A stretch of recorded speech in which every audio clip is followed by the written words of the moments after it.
Hello, everyone. Uh, for a short time, let us meditate or listen to the Word of God.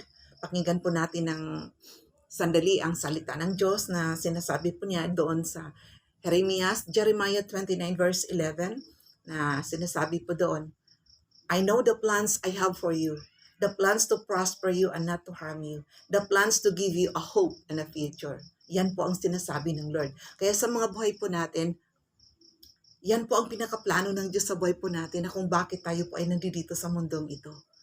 Ang layunin po niya sa atin ay tayo po uunlad at sasagana. At sinasabi po niya, and not to harm you.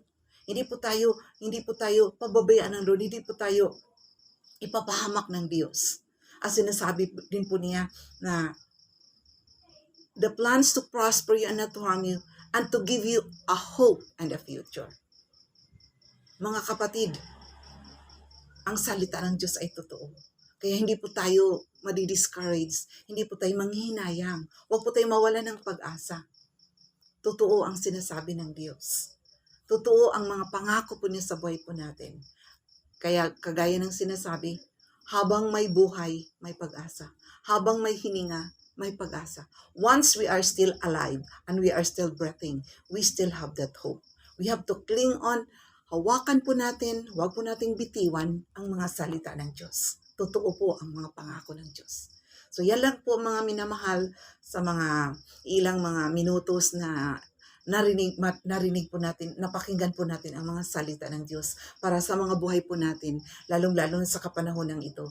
Wag po tayong magkaroon ng panghinayang o wag po tayong madi-discourage at titigil.